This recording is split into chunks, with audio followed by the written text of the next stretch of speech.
My soon-to-be ex-wife cheated on me while in rehab. My toxic marriage of nearly 7 years has finally reached the point of no return. It's been a mess for several years. Police called many times and each of us has been arrested. We separated 1 year ago. I filed for divorce nearly 6 months ago. Her mental health was a serious issue in our marriage, but now she has become a pill addict. I'm talking about taking an entire month's supply of Xanax in 2 days.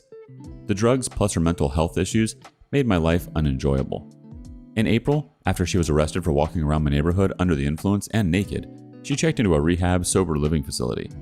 It was my understanding that she was there to better herself, and we would give our family another chance to be clean and sober. We continued talking nearly every day and hanging out once a week. I haven't logged onto Facebook in about 7 years. Last week I did and had a message waiting for May. The message was from the wife of the man she's been sleeping with during her entire stay. She told me everything, including the part where my ex-wife admitted everything to her. Apparently, she has videos and texts of their time together. I wasn't hurt or upset or even angry, which is out of character for me. I actually felt relief. I feel this has given me the closure I need to move on with my life. I haven't addressed this with my ex. There doesn't seem like a need to. I have just ghosted her.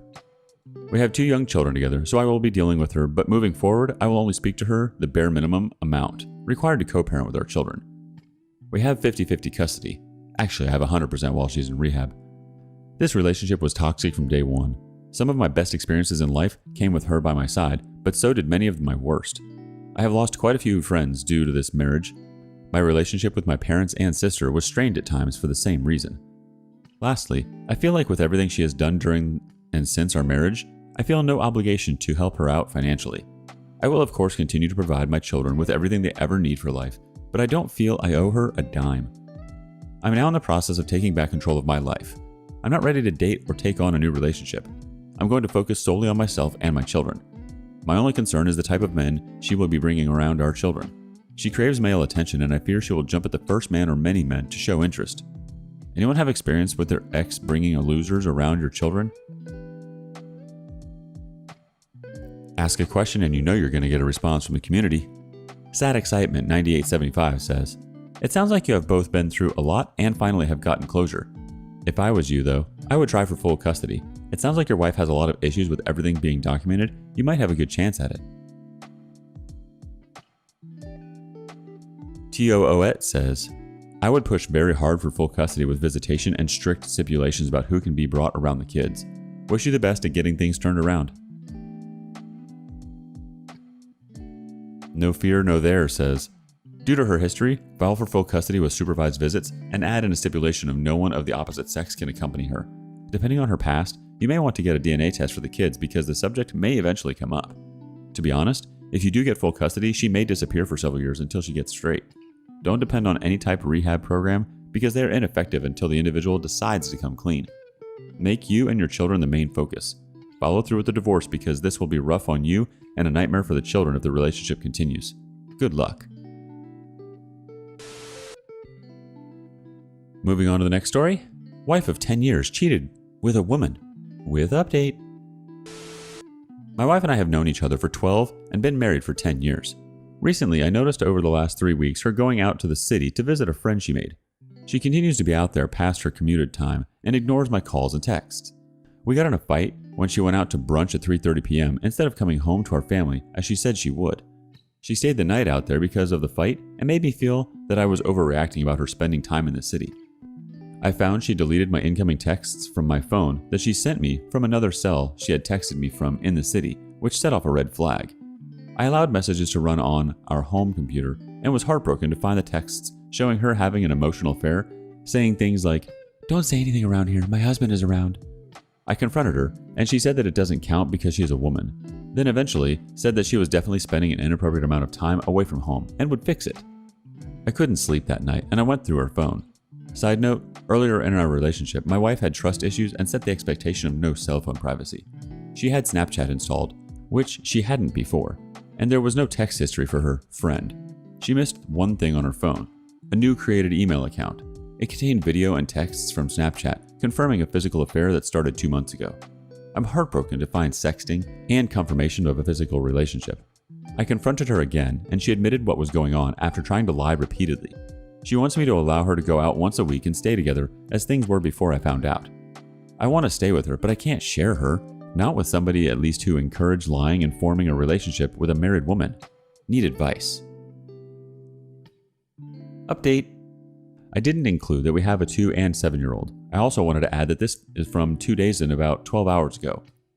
And also add, after confronting her about the situation again and letting her know that I can't share her with somebody like that who encouraged cheating and exploring sexuality without your spouse's knowledge or consent, I told her that I would eventually be open to us as a married couple dating another woman, but that we need to always come first and that the emotional part of her affair was the most devastating. She chose me and the kids and broke up with her, but she continues to plead with me that she can't live without her specifically.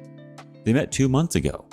When I tell her that if she feels that way, I'll get out of the way for her happiness and we'll get a divorce, and she also tells me that she can't live without me. I also found out that she told the affair partner that in 6 months, she'll contact her and let her know if she can't live without her. Another truth I had to dig to get, but she did eventually tell me. She wants to have her cake and eat it too. To continue with the stable family life we've built, and to also be able to escape the family life and be free like she was before kids.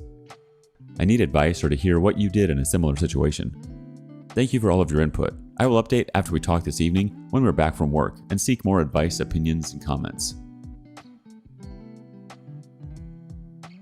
First piece of advice coming from Kay Varello. Your update makes it crystal clear that you need to leave. Mysterious Teachings 30 chimes in, just because you're bi doesn't mean you can't be monogamous. My bi friend, Carrie. Get into therapy. She's obviously way off if you already had issues in the past, and she knows the boundaries of the relationship. If she's not willing to cut out a affair partner and put her family first, then she's got to go. She's following the cheater's handbook. Deflection, rationalization, gaslighting. She's 100% in the fog right now. If you're going to act, you need to do it while she's behaving irrationally. The second stage will be cold resentment and hostility towards you. She will then rip you apart in a divorce, because most states are no fault, and family courts are heavily weighted towards mom. Next comment comes from Jacques Lecoq. Brother, cheating is cheating and she wants to continue cheating, and you want to be her doormat. If she can't live without this other person, then divorce her and let her live.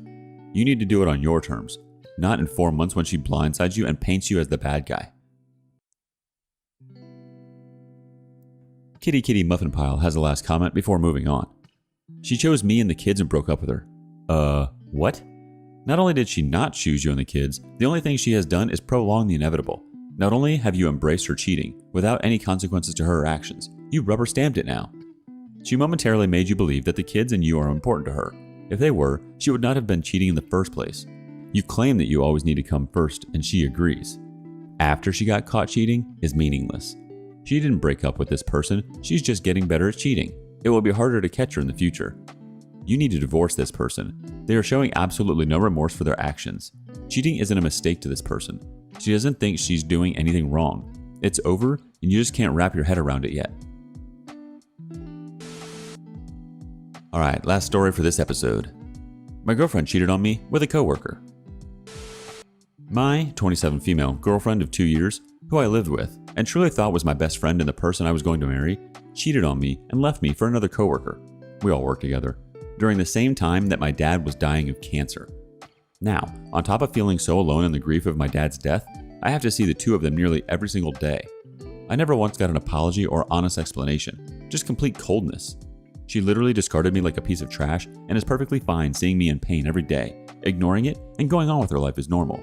Interacting with this girl at work, just like we used to, for all to see.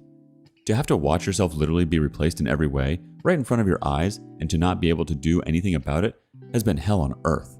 The feelings of betrayal after all we had been through together are relentless, and the lack of closure or understanding of how this ever could have happened, when I truly thought she was committed and loyal to our relationship, eats away at me every single minute of the day. Going into work is truly the hardest thing I've ever done. It's been a few months now since I discovered the extent of her lies, and we haven't spoken after I reached out to her numerous times, to no response. I still feel like it's day one. I cry every day and wake up and go to sleep feeling like someone is cutting open my chest. I have to see the person that I loved more than anything in the world and would have done anything for, and to have to pretend like I don't know her is devastating to me. I can't reconcile the fact that the person who I experienced so much happiness and closure with and made me feel so important and special It's the same person that could lie relentlessly and discard me in favor of someone else like it was absolutely nothing, during a time when I thought she was going to be my biggest support. I attributed her growing distance in our relationship to other things, and while my gut told me something might be up, I never fully believed she could be capable of something like this. To experience this level of deceit and betrayal really messes with your mind. I have been seeing a therapist, which isn't doing much. I'm also strongly considering finding a different position, but I know it will come with a pretty significant financial loss, and it's hard for me to accept that I have to start over because of my ex's choices and complete disregard for my well-being. Any words of encouragement or similar experiences, or experiences where you were able to move on and find happiness and your own closure, would be so appreciated. I never in a million years thought I would be living this nightmare. A. Ethan V. has the first response. It does get better. I had the same situation in my 20s. A few things I recommend. Go no contact and do not show her how much you hurt. It will only feed her ego and need for attention. Yes, look for another job, preferably similar pay, if you can. Go to the gym and work on your frustrations. It's as good as, sometimes better than, therapy. An added benefit is an improvement to your physique. Honestly, the best revenge is happiness and success. Clearly, she was not deserving of your love. Find someone deserving. Go be awesome and don't let your trash ex define your self-worth. She's not worth it. The same ex now describes me as their one that got away. Shouldn't have cheated then, ha! And whilst I have grown and become much more successful, they are almost in the same position in life and financially as when we got together. The pain is temporary. Wishing you the best. My Guns has a response that kind of feels like a story. My girlfriend of 7 years cheated on me with a guy she worked with. It completely destroyed me. She was my everything, and the way I found out put me into a state of shock. I went into a deep state of panic, anxiety, and depression. I lost over 30 pounds because I couldn't eat. I didn't enjoy anything in life anymore, and all I could think of was the pain she caused me. Every morning, I would wake up anxious and into a nightmare. All I could think of was her, how much I missed her, how much she lied to me. I was a complete mess. I was angry, scared, sad, depressed, just everywhere. It was the worst pain I ever experienced. Everyone around me said I was a ghost. I wasn't the same person anymore, and they were all worried for me. It was rare that I smiled, and I broke down crying so many times, sometimes just in the bathroom at work because I would remember how she deceived me. I was piecing everything together on how she went behind my back to see this guy. I had almost given up. I wanted the nightmare to end. I started volunteering and going back to church. I took classes at my church that made me interact with people. Really good people, in fact. I judged them at first glance, but these were ordinary people with ordinary problems of their own. I shared my story with them, and it helped because they heard me. They would share back and tell me their struggles. It was comforting to know that I wasn't the only one who had gone through that. I made good friends there who encouraged me and didn't judge me for a second. My friends also supported me and tried to distract me. My family was very supportive, and even if I had to repeat myself, they all listened. My wounds felt fresh for months. The truth is, it took time and a lot of effort on my part to keep moving forward. Step out of my comfort zone. Reach out for support. Find people to talk to and advise me. I had to rebuild my identity, my soul, my spirit. It seems all dramatic now that I look back, but it did transform me into someone stronger. I found someone better, found a better job, traveled and bought my first house. Things will get better. Don't ever give up and stay strong. We will now hear the closing argument from Miss M. Rose, 22. Unfortunately, the other thing that helps is time. My ex-fiance dumped me for a woman he worked with, who he went on to marry, and then 3 weeks later, my mom died. He ghosted me, and when I reached out when my mom died, he ignored me. Per the piece of crap he dumped me for. Insecure much? It literally hurt to breathe as I missed him so much. 5 years together gone on top of my mom dying, and I actually thought I was going to die from the pain. 6 months later, I felt I was in more of a level headspace, so I packed up, moved to another town. I didn't know one person there. Got a new job, made lifelong new friends, and lost 25 kilograms. Within a year, I started seeing someone new who I ended up being with for 7 years. Your wings have been clipped, and they will grow back. While they are growing back, think of new things you can start doing to start making your revenge, and that revenge, my friend, is happiness. Side note, I recently heard through a mutual friend that my ex-fiance is miserable in his marriage and has been for quite a few years. Me? I'm happy as a pig in mud with my new life. You will be too.